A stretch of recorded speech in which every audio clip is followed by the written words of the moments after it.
اسماعیل علیہ السلام کے انتقال کے بعد آپ کا جو سسرالی خاندان ہے جرہم، وہ مکے کا حکمران بنا. انہوں نے کوئی 2000 سال حکومت کی.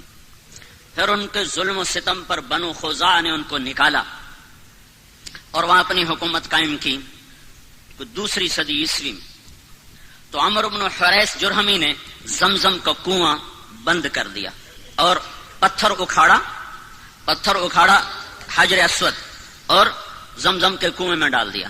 اور ابراہیم علیہ السلام نے جو چھترا ذبح کیا تھا اس کے سینگ بیت اللہ میں لٹکے ہوئے تھے، وہ بھی اتار کے زمزم کے کنویں میں، اور پتھر اور باقی سامان اور اس کو بند کر کے برابر کر اس کا نشان مٹا دیا. 300 سال حکومت کی ہے بنو خزاعہ نے اور زمزم کا کنواں دریافت نہیں ہے. 300 سال. 440 میں قصی، 440 عیسوی میں قصی بن کلاب، اللہ تعالیٰ کے نبی کا کہ پردادے کا والد قصی، اس نے دوبارہ قریش کی حکومت قائم کی.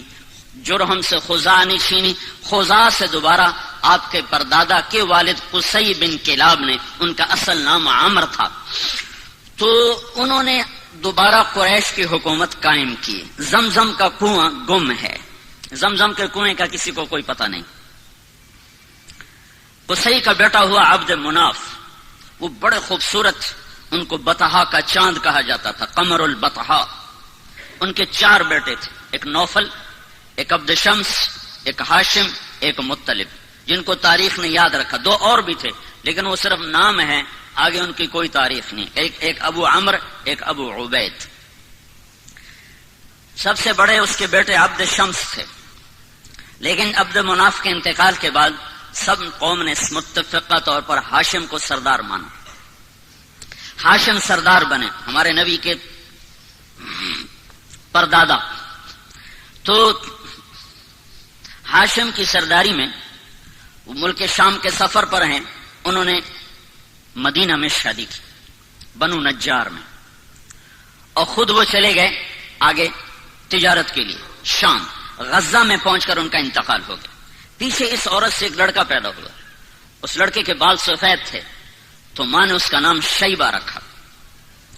قریش کی سرداری مطلب کو ملی، مطلب ہاشم کے بھائی مطلب، ان کو سرداری ملی. کسی کو نہیں پتا کہ ہاشم کا ایک بیٹا مدینہ میں ہے جو میرے نبی کا دادا بننے والا ہے.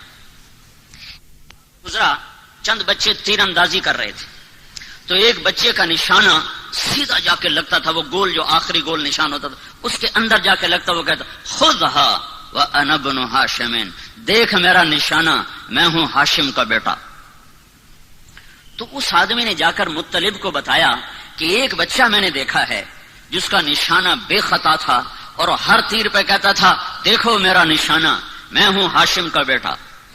تو مطلب کو اتنا پتا تھا کہ میرے بھائی نے ایک شادی مدینہ میں کی تھی، یہ نہیں پتا تھا کہ اس سے کوئی اولاد بھی ہوئی.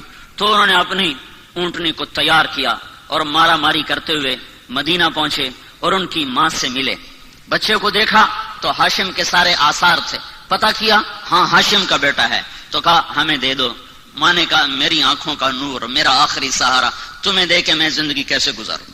کیسے دے دو، اسے میں قریش کا سردار بناؤں گا، یہ بڑی شان والا ہوگا، تیرا ہی نام زندہ ہوگا.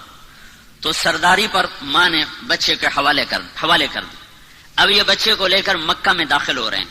بچے کے کپڑے میلے ہو چکے ہیں تو لوگ کہتے ہیں عبد المطلب، مطلب تیرا غلام ہے، نام اس بچے کا شیبہ ہے اور آگے چل کے اسی نام سے یہ مشہور ہونے والا ہے. لوگوں کی زبان سے نکلا عبد المطلب، مطلب تیرا غلام ہے.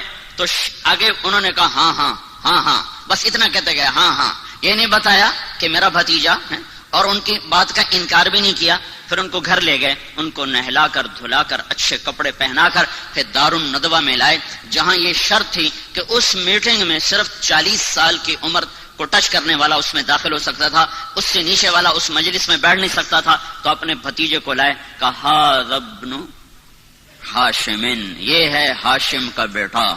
لیکن تاریخ نے ان کو عبد المطلب سے محفوظ کر لیا اور ان کا اپنا نام مٹ گیا اور وہ عبد المطلب کے نام سے مشہور ہو گئے.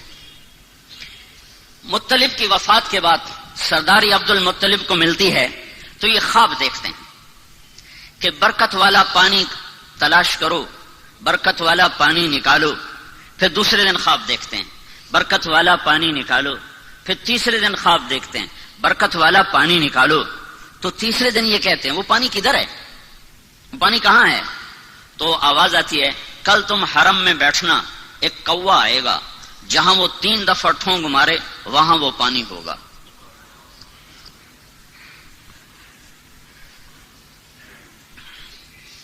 تو عبد المطلب صبح جا کے حرم میں بیٹھ گئے، دار الندوہ ملتزم کے ساتھ. ایک کوا آیا جہاں زمزم کنواں، وہاں کے بیٹھا، ایک ٹھونگ ماری، پھر دوسری ماری، پھر تیسری ماری، پھر وہ اڑ گیا. تو عبد المطلب کا ایک بیٹا ہے اس وقت حارث، انہوں نے قریش کو جمع کیا، کہا یہاں وہ مبارک پانی ہے، میری مدد کرو ہم نکالیں. اور کہا کوئی نہیں ایسے سر پھوڑنا، پتھروں سے لڑنا کوئی آسان کام ہے؟ کچھ نہیں ہے. اس نے سب کی منتیں کی، کوئی نہیں مانا. تو دونوں باپ بیٹا مل کر کھودنے لگے. کھودنے میں آئی دقت، تو عبد المطلب کہنے لگے وہ بھی کوئی آدمی ہے جس کی اولاد نہ ہو. اس کو فخر سمجھا جاتا تھا، اولاد کی کثرت کو فخر سمجھا جاتا تھا. اور یہ آج بھی فخر ہے. یہ مغرب کی اندھی تعظیم نے کم بچے خوشحال گھرانہ، یہ بڑا عذاب ہے، بڑا عذاب ہے، بڑا عذاب ہے. جاؤ دیکھو، وہ دیکھ رہے ہیں ان کی نسل ختم ہو رہی ہے اور مائنس میں جا رہی ہے، مائنس میں جا رہی ہے. اللہ کی تقدیر سے لڑنا اپنا ماتھا پھوڑنے والی بات ہے. تو وہ کہنے لگے آج قریش میرا ساتھ نہیں دے رہے، اگر اللہ نے مجھے 10 بیٹے دیے اور 10 کے 10 جوان ہو گئے تو میں ایک کو اللہ کے نام پہ ذبح کر دوں گا. یہ منت مانی اس تنگی کو دیکھ کر کہ کوئی ساتھ دینے والا نہیں ہے. تو کرتے کرتے کرتے وہ کنویں کے آثار ظاہر ہو گئے اور اس میں سے سامان نکلنا شروع ہو گیا، اور وہ حجر اسود نکل آیا اور وہ سینگ نکل آئے. تو سارے قریش آ گئے، عبد المطلب ہمیں کنویں میں حصے دار بناؤ. کہ سب دفع ہو جاؤ، کسی کا کوئی حصہ نہیں، اب یہ صرف میرا ہے اور میری اولاد کا ہے. تو باپ بیٹا نے مل کر زمزم کا کنواں جاری کیا، جس کو بند ہوئے کوئی 300 سال سے زیادہ گزر چکا تھا. دوسری صدی عیسوی میں بند ہوا ہے، اور جا کر 5ویں صدی عیسوی میں جا کر وہ زندہ ہوا ہے. تو بیچ میں کوئی 300-350 سال یہ کنواں بند رہا. تو عبد المطلب کو اپنی منت یاد تھی، اللہ نے اسے حارث دیا، زرار دیا، عباس دیا، قسم دیا، زبیر دیا، مقوم دیا، عبد العزہ دیا، عبد الدار دیا اور عبداللہ دیا، اور 10 پورے ہو گئے. 10 پورے ہو گئے تو سارے جوان ہو گئے. تو اس نے سارے بچوں کو اکٹھا کیا حرم میں، کہا بیٹھو میں نے منت مانی تھی کہ اگر اللہ نے مجھے 10 بیٹے دیے اور 10 جوان ہو گئے تو میں ایک کو اللہ کے نام پہ قربان کروں گا، تم تیار ہو؟ تو 10 نے کہا ہم تیار ہیں. پھیر دے چھری، پھیر دے. ہماری اولاد ہماری جائز بات ماننے کو تیار نہیں ہے، اور اس کی اتنی بڑی بات، ہاں تیار ہیں کرو. تو قرآن اندازی کے لیے حبل کا بت تھا، اس پہ تیر لٹکے ہوتے تھے، اس میں ترکش میں، تو اس پر وہ فال نکالتے تھے. تو اس نے 10 بیٹوں کے نام لکھوائے تیروں پر، اور پھر اس کو گھمایا، پھر وہ یوں حرکت دیتے تھے تو اس میں سے ایک تیر باہر نکلتا تھا. تو جو تیر جو نکلا تو اس پہ عبداللہ کا نام تھا، عبداللہ، محمد بن عبداللہ، عبداللہ. اور عبداللہ عبد المطلب کے سب سے محبوب بیٹے تھے، سب سے چہیتے بیٹے تھے، اور سارے مکہ کی وادی میں سب سے حسین نوجوان تھے. ہر عورت تمنا کرتی تھی کہ میرا اس سے نکاح ہو جائے. تو عبداللہ کا نام نکلا. انہوں نے کہا یا ابت افعل، ابا کر، میں تیار ہوں، میری طرف سے کوئی اعتراض نہیں. تو نے اس کا ہاتھ پکڑا اور چھرا ہاتھ میں، تو سارے مکے میں کوہرام مچ گیا. اور بہنوں نے آ کر، 5 بیٹیاں تھیں، عروہ اور عاتقہ اور صفیہ اور عمیمہ، انہوں نے آ کے شور مچا دیا کہ ہمارے سامنے ہمارا بھائی ذبح ہو، ہم یہ برداشت نہیں کر سکتے. قریش اکٹھے ہو گئے، یہ تم نے سنت جاری کر دی تو پیچھے کون اس کو زندہ رکھے گا، اور کیا یہ ظلم کی سنت ہے تم جاری کرنا چاہتے ہو؟ کہا یہ عرب سردار کا بول ہے، یہ پورا ہوگا. جب سارے پیچھے پڑ گئے تو پھر یہ فیصلہ ہوا، جیسے آج کل کے عدالتیں ہیں، تو اس وقت کی عدالتیں تھی کاہن، نجومی. تو حجر میں ایک کاہنہ تھی قطبہ، کہ اس کے پاس مجھے لے چلو، وہ جو کہے گی میں وہ کروں گا. تو یہ سارا قبیلہ قریش حجر پہنچا، وہاں کاہنہ کے پاس پہنچا تو اس نے پوچھا کہ تمہارے ہاں قتل کی قیمت کیا ہے؟ اگر کوئی بدلہ نہ لینا چاہے اور قیمت لے تو کتنی؟ کہا جی 10 اونٹ۔ کہ ایک تیر پہ لکھو 10 اونٹ اور دوسرے تیر پہ لکھو عبداللہ، اور جا کر وہاں اسے گھماؤ، جب تک عبداللہ کا نام نکلتا رہے اونٹ بڑھاتے جاؤ، 10 کے 20 کرو، 20 کے 30 کرو، 30 کے 40 کرو، جب اونٹوں کا نام نکلے تو عبداللہ کو چھوڑ دو اور جتنے اونٹ نکلیں اتنے ذبح کر دو۔ یہ فیصلہ سن کر یہ سارا قافلہ واپس لوٹا ہے، اور وہ حبل کے سامنے وہ تیروں کے اوپر ایک پہ لکھا گیا عبداللہ، ایک پہ لکھا گیا 10 اونٹ۔ جب گھمایا تیر باہر نکلا عبداللہ تو 20 ہو گئے، پھر گھمایا پھر نکلا عبداللہ تو 30 ہو گئے، پھر گھمایا پھر نکلا عبداللہ تو 40 ہو گئے، پھر گھمایا عبداللہ 50 ہو گئے، پھر نکالا عبداللہ تو 60 ہو گئے، پھر نکالا عبداللہ 70 ہو گئے، پھر نکالا عبداللہ 80 ہو گئے، پھر نکالا عبداللہ 90 ہو گئے، پھر نکالا عبداللہ 100 ہو گئے، پھر نکالا تو اونٹ نکلے 100 اونٹ۔ تو سارے قریش نے کہا الحمدللہ، بس ٹھیک ہے 100 اونٹ۔ عبد المطلب نے کہا نہیں نہیں نہیں، ایک دفعہ اور کرو۔ دوبارہ کیا تو پھر 100 اونٹ، پھر انہوں نے کہا نہیں نہیں ایک دفعہ اور کرو، پھر 12 کیا تو 100 اونٹ۔ تو اس پر عبد المطلب نے 100 اونٹ ذبح کیے، اور یہ عبداللہ سارے عرب کی مشہور شخصیت بن گئی، اور ان سے شادی کی تمنا ہر خاندان میں پیدا ہو گئی۔ یہ جنگل میں تھے کام کو گئے ہوئے، ان کو یہود نے پہچانا کہ یہ وہ آخری نبی کا باپ ہے، تو اس کو قتل کرنے کے لیے تلواریں نکالی، تو اچانک کچھ نورانی مخلوق ظاہر ہوئی اور انہوں نے یہود کو دھکے مار ان کی آنکھیں نکل گئیں اور وہ اندھے ہو کے ادھر گرے ادھر گرے۔ یہ منظر حضرت آمنہ کے والد وہب دیکھ رہے تھے، جنگل میں وہ لکڑیاں کاٹ رہے تھے، انہوں نے یہ منظر اپنی آنکھوں سے دیکھا۔ جب وہ واپس پہنچے تو انہوں نے اپنی بیوی سے ذکر کیا، انہوں نے فوراً عبد المطلب کو اپنی بیٹی کا پیغام بھیج دیا کہ اگر آپ چاہیں تو ہم اپنی بیٹی آمنہ آپ کے بیٹے کے نکاح میں دے سکتے ہیں۔ تو یہ بہت بڑی شادی ہوئی، اور مکے کی یادگار شادی تھی کہ ذبیح، اللہ کے نبی کہا کرتے تھے انا ابن الذبیحین، میں 2 ذبیح کا بیٹا ہوں، ایک میرا دادا اسماعیل وہ بھی ذبح ہوتے ہوتے بچا، ایک میرا باپ عبداللہ وہ بھی ذبح ہوتے ہوتے بچا، دونوں کو اللہ نے بچایا۔ تو یہ شادی ایک عظیم اور فقید المثال قسم کی شادی ہوئی کہ ایک عبداللہ کا چرچا، ایک عبد المطلب کی سرداری اور شہرت، اور ایک سارے خاندانوں کی تمنا اس سے شادی کرنے کی، اپنی بیٹیاں دینے کی۔ تو یہ ایک یادگار شادی تھی، اور عرب کا دستور تھا کہ شادی کے بعد لڑکا 3 دن سسرال میں رہتا تھا، پھر اپنی بیوی کو لے کر گھر آتا۔ ان 3 دن میں اللہ کے نبی کا حمل ٹھہر گیا، اور آ کر اپنی بیوی کے ساتھ کتنے دن رہے؟ 2 مہینے، صرف 2 مہینے، اور تجارتی قافلے کے ساتھ ملک شام کا سفر کیا ہے۔ واپس مدینہ پہنچے ہیں تو ان کے پردادا ہاشم کی بیوی وہیں کی ہیں، وہاں خاندان ہے، تو وہاں یہ بیمار ہوئے، تو سارا قافلہ کچھ دن منتظر رہا، پھر انہوں نے کہا جب تو ٹھیک ہو جائے تو آ جانا، ہم چلتے ہیں۔ قافلہ چلا، عبداللہ کا انتقال ہوا 25 سال کی عمر، حضرت عبداللہ دنیا سے گئے ہیں 25 سال کی عمر، اور نابغت الجعدی کے مکان میں ان کی تدفین ہوئی۔ جب یہ قافلہ پہنچا، عبد المطلب کا دل عبداللہ میں اٹکا ہوا تھا، جب قافلہ دیکھا بیٹا نہیں دیکھا، کہا میرا بیٹا کہاں ہے؟ کہا وہ بیمار تھا۔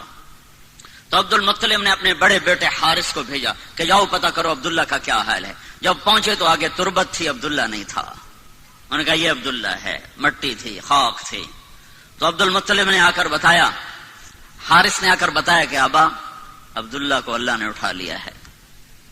اس پر حضرت آمنہ نے ایک مرثیہ کہا ہے، ان کی وفات پر کلیجہ نکال کے باہر پھینک دیا ہے۔ صرف 2 مہینے کی رفاقت ہے، اور پھر بیوگی ہے، ماں کے پیٹ میں 2 ماں کے ہیں، عبداللہ دنیا سے اٹھ گئے ہیں۔ اب عبد المطلب کی تمنا ہے کہ بیٹا پیدا ہوتا کہ میرے بچے کا نام رہ جائے، جو کہ نام باپ سے ہوتا ہے۔ تو سارا قریش منتیں مان رہا ہے، سارا عبد المطلب کا خاندان منتیں مان رہے تھے بیٹا پیدا ہو بیٹا پیدا. تو اللہ نے جب بچہ دیا 12 ربیع الاول 22 اپریل 571 عیسوی 1 جیٹھ 628 بکرمی صبح کے 4:20 پر آفتاب نبوت طلوع ہوا ہے. تو ابو لہب کو جا کر ان کی باندی نے بشارت دی کہ آپ کو مبارک ہو، آپ کے بھائی کا نام زندہ ہو گیا ثویبہ. تو ابو لہب نے اس خوشی میں اپنی باندی کو آزاد کر دیا. ایک دن ابو لہب کو کسی نے خواب میں دیکھا، پوچھا تیرے ساتھ کیا ہو رہا ہے؟ کہ جہنم کی آگ ہے، ہر پیر کو ایک نوخن کے برابر پانی کا قطرہ پینے کو دیا جاتا ہے. ثویبہ کو آزاد کرنے میں جو میں نے عبداللہ کے محمد کے پیدا ہونے پہ جو خوشی منائی تھی، اس کے سلے میں ایک قطرہ پانی ہر پیر کو پلایا جاتا ہوں. تو کتنے ارمانوں سے یہ گھر بنا اور کتنی جلدی ٹوٹا ہے، کتنی جلدی ٹوٹا ہے. 2 مہینے بھی آباد نہیں رہا، ٹوٹا ہے. اب بچہ پیدا ہوا ہے تو اس کو باپ کا نہیں پتا ہے. کیا وہ نہیں پوچھتے ہوں گے میرا باپ کون ہے؟ اور 4 سال رہے حوازن میں، بنو سعد میں، پھر ماں کے پاس آئے. 6 برس کے ہوئے تو ایک عرصہ گزر گیا تھا. تو حضرت آمنہ نے عبد المطلب سے اجازت چاہی کہ میں اپنے خامند کی قبر کی زیارت کرنا چاہتی اور اپنے سسرال ننہال سے ملنا چاہتی.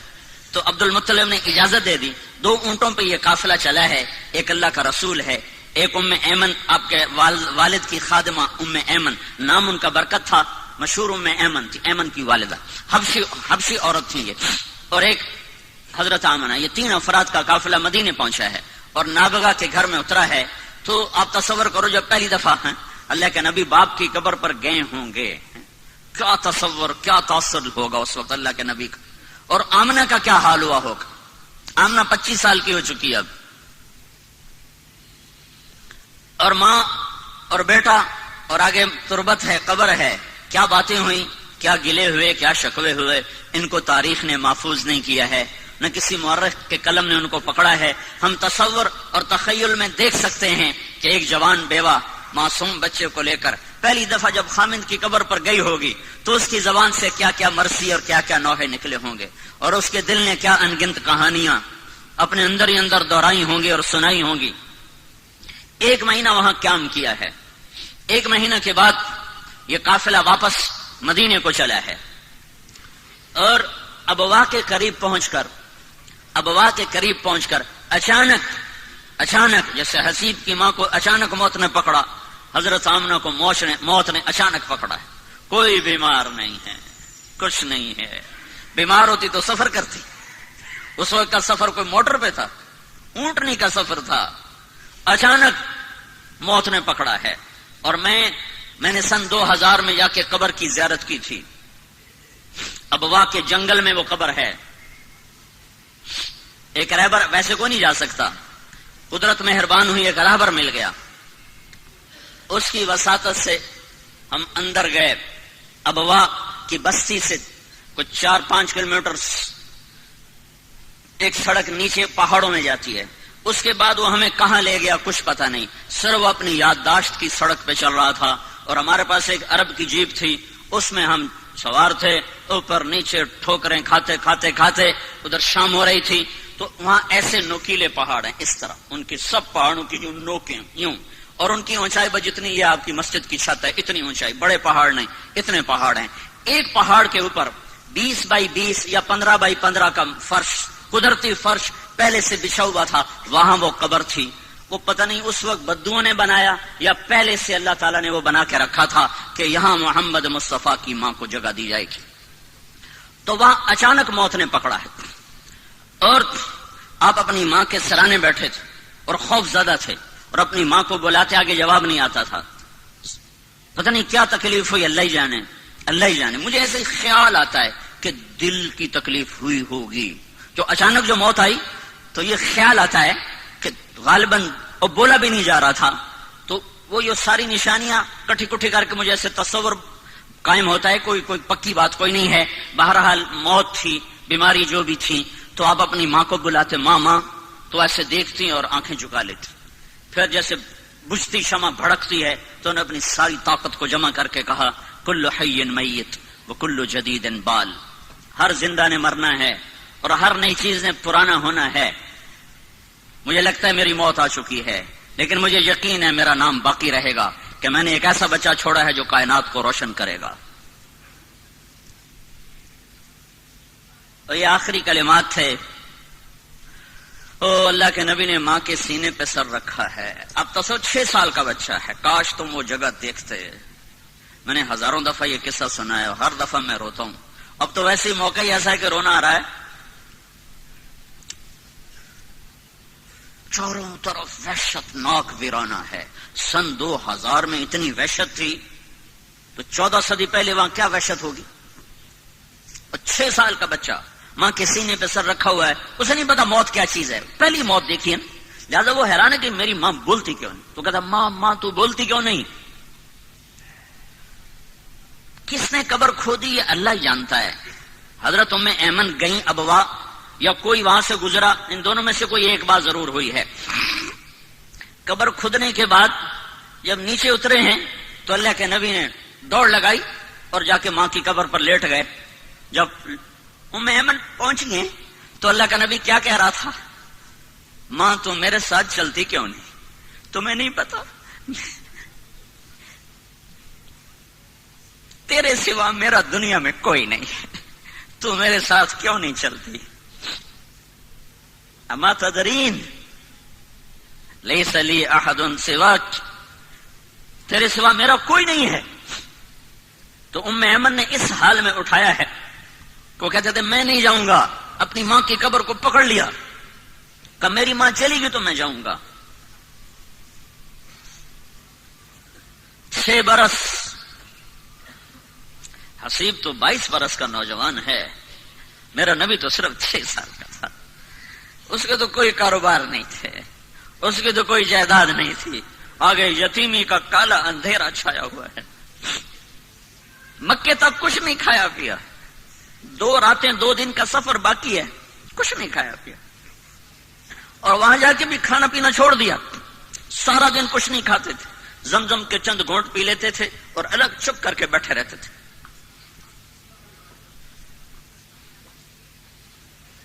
6 سال کے بچے کو نہ ماں ملے نہ باپ ملے، اس کی کیا زندگی ہوگی؟ ہو کون؟ والضحى واللیل اذا سجا. مجھے قسم ہے تیرے روشن چہرے کی، مجھے قسم ہے تیری سیاہ زلفوں کی، جس کے چہرے کی قسمیں اٹھائے، جس کی زلفوں کی قسمیں اٹھائے، جس کے بول کی قسم اٹھائے. وقیلہ یا رب ان ہؤلاء قوم لا یؤمنون، جس کے وجود کی قسم اٹھائے. لعمرک، مجھے تیری جان کی قسم.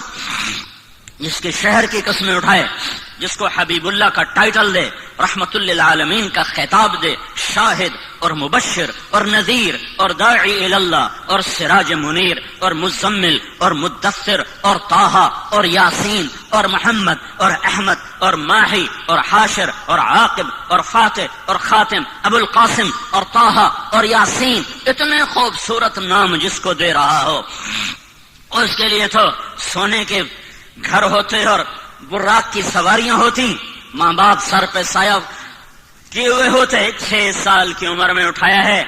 بوڑھا 102 سال کا دادا، 102 سال کی عمر. جب انہیں دیکھا اپنے پوتے کے آنسو تو ان کا سینہ غم سے پھٹ گیا. انہوں نے 24 گھنٹے کے لیے آپ کو ساتھ رکھا، لیکن آپ کا کھانا پینا چھوٹ گیا تھا سوائے زمزم کے پانی کے. کئی دن کچھ نہیں کھاتا. دادے کا آسرا ملا ہے تو 2 سال بعد اللہ نے کہا تو بھی واپس آیا، تینوں میں نہیں ران دے. 2 سال بعد اس کو بھی اٹھا لیا ہے.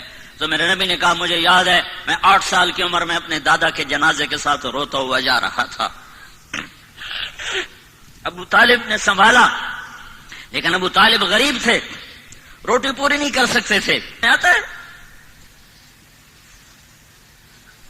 کہ آپ بکریاں چرا کے شام کو آ رہے تھے، ننگے پاؤں تھے، ننگے سر تھے، جوتا بھی نہیں تھا پہننے کو. مجھے مکے میں ننگے پاؤں چل کے دکھاؤ، تمہارے آب لینا پڑ جائیں تو.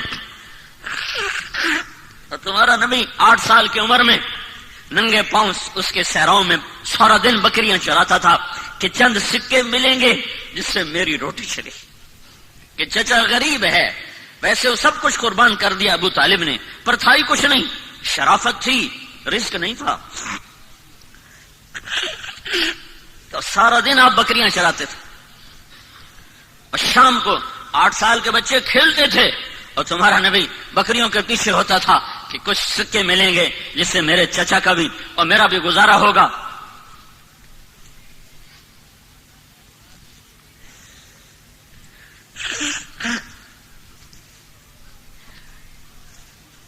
جب آخری حج کا سفر شروع ہوا ہے، آپ زندگی کے آخری ایام میں ہیں، 63 سال عمر ہو چکی ہے. 6 سال کی عمر میں ماں کو اللہ تعالیٰ نے اٹھایا تھا. اس واقعے کو 57 سال گزر چکے ہیں، 57 سال. اور جب آپ کا قافلہ حج کا نکلا ہے مدینہ سے، تو آپ نے رخ وہ لیا جس میں ابوا راستے میں پڑتا ہے، اور پھر آپ نے کوئی 70-80 ہزار کا یہ قافلہ بن چکا تھا. مکہ جاتے جاتے 1 لاکھ ہو گیا، عرفات جاتے جاتے 1.25 لاکھ ہو گیا. 70-80 ہزار کا قافلہ ہے. اس کو ابوا ایک وادی ہے جہاں ایک بستی ہے. جب سب سے پہلے ہم وہاں اس وادی میں گئے، وہاں کوئی راہبر نہ ملا، ایک پیٹرول پمپ پہ اللہ نے ایک راہبر ملا دیا. تو قافلے اس وادی میں ٹھہرتے تھے. اللہ کے نبی نے وہ قافلہ وادی میں نہیں ٹھہرایا، اپنی ماں کی قبر کے گرد وہ قافلہ ٹھہرایا ہے، حج کا قافلہ. اور وہاں ٹھہرنے کی کوئی جگہ نہیں، میں آنکھوں سے دیکھ کے بتا رہا ہوں. وہاں 7 آدمی نہیں سوکھے رہ سکتے. 70 ہزار کو وہاں اتارا، کہا ایتھے خیمے لا چھڑو، کھبے سجے جدے راہ ملدے نے لے جاؤ، جتو راہ لبدنے رہ لو. وہاں سارے الٹے سیدھے ٹیڑے میڑے خیمے لگے، اور تمہارے نبی نے اپنا خیمہ ماں کی قبر کے قریب لگایا. پھر وہاں سے نکلے اور ماں کی قبر پر یوں گھٹنے اٹھائے اور دونوں ہاتھ رکھے اور یوں سر اپنے گھٹنوں پہ رکھا، اور کئی گھنٹے سرہانے بیٹھ کے ایسے روئے جیسے اس وقت روئے تھے. اس لیے میرے نبی نے فرمایا جب تم پر صدمے آئیں تو میرے غم یاد کرنا، تمہارے اپنے غم ہلکے ہو جائیں گے. تمہارے غم چھوٹے تمہیں نظر آئیں گے. میرے غم سنو گے تو تمہیں اپنے غم چھوٹے نظر آئیں گے. میری تکلیفیں سنو گے تو تمہیں اپنی تکلیفیں چھوٹی نظر آئیں گی.